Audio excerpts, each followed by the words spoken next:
अकोला तालुक्यातील महाराष्ट्र राज्य विद्युत वितरण कंपनीच्या उपविभागीय कार्यालयामधील मैदानामध्ये नव्याने तयार करण्यात आलेल्या बागेमध्ये गांजाची चक्क तब्बल 7 ते 8 झाडं आढळून आली आहेत। अर्धा ते 1 फूट उंचीची ही झाडं आहेत। महावितरणच्या ही गोष्ट लक्षात आणून दिल्यानंतर पोलिसांना कळवणं अपेक्षित होतं, मात्र तसं न करता ही झाडं उपटण्यात आली आहेत। त्यामुळे नक्कीच कुठेतरी पाणी मुरतंय असं चित्र दिसून आलंय। अकोले तालुक्यामधील महाराष्ट्र राज्य विद्युत वितरण कंपनीच्या अकोले शहरामधील उपविभागीय कार्यालयामधील मैदानामध्ये नव्याने केलेल्या बागेमध्ये चक्क गांजाची तब्बल 7 ते 8 झाडं आढळून आली आहेत। विद्युत कंपनीच्या कार्यालयामध्ये नेमकी ही झाडं कोणी आणि कशी लावली हे मात्र अद्याप गुलदस्त्यात आहे। ही झाडं बागेमध्ये आली आहेत आणि फुलांच्या झाडांजवळ ही झाडं आहेत। तब्बल अर्धा ते 1 फूट उंचीची ही झाडं आहेत। तर मग ही गांजाची झाडं एवढी मोठी होईपर्यंत महावितरणचे अधिकारी आणि कर्मचारी यांचं या झाडांकडे लक्ष कसं गेलं नाही, हाही एक मोठा प्रश्न आहे। ठिबक सिंचनाखाली गेले अनेक दिवस या झाडांची वाढ होतीये, मग ही झाडं कोणी लावली याकडे स्थानिक प्रशासनाचं लक्ष का गेलं नाही, की ही झाडं स्थानिक कर्मचाऱ्यांनीच लावली आहेत, असे प्रश्न देखील उपस्थित होताना दिसतात। सदर बाब ही महावितरणच्या अधिकाऱ्यांच्या लक्षात आणून दिल्यानंतर त्यांनी पोलिसांना कळवून ती झाडं नष्ट करायला हवी होती, परंतु त्यांनी तसं न करता काही कर्मचाऱ्यांना पाठवून ती झाडं उपटली आहेत आणि एका मोटरसायकलीच्या डिक्कीमध्ये टाकली।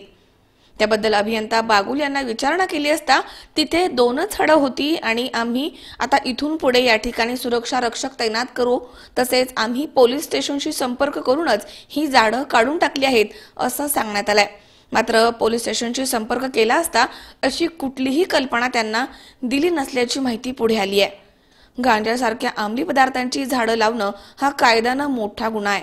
असं असताना अगदी रोड लगत असणाऱ्या बागेमध्ये ही 7 ते 8 झाडं एवढी वाढेपर्यंत कोणाच्या नजरेमध्ये कशी आली नाहीत, ही बाब लक्षात आणून दिल्यानंतर देखील पोलिसांना न बोलवता ही झाडं का नष्ट केली गेली आणि आता पोलीस यावरती काय कारवाई करणार असे अनेक प्रश्न आता उपस्थित होताना दिसतात।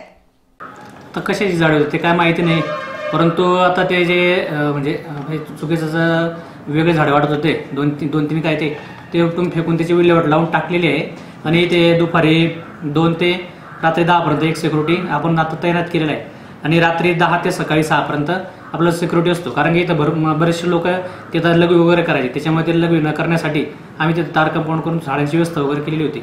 मग आता काही कोणी जाणार नाही तिकडे। अर्धा ते 1 फुटापर्यंत झाडे वाढूपर्यंत नाही एवढं नव्हतंच ना, काही 1 फूटपर्यंत काही नव्हतंच ना। अर्धा फुटापर्यंत तरी ती झाडे होती। आपल्याकडे शूटिंग नाही ठीक आहे, परंतु काय त्याचं काय कोणत्या झाड होते काय त्याचं विल्हेवाट लावून टाकली, आम्हाला कल्पना नव्हती बस।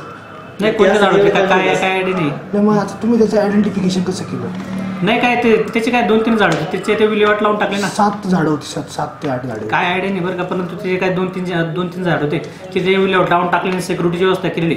आता इथं कोणी संध्याकाळी नंतर कोणी असं वेगळा काही माणूस दिसला तर त्याच्यावर त्याची लगेच चौकशी करायची की कसा आला काय आला असं। इकडे कोणी लघवीला कोणी जाणार नाही संध्याकाळी 5:30-6 नंतर याची दक्ष घेण्यात येईल आणि कोणी आढळ असल्याला लगेच टोकण्यात येईल, त्याला उचलून देण्यात येईल असं। सचिन खरात, C24 तास, अकोले।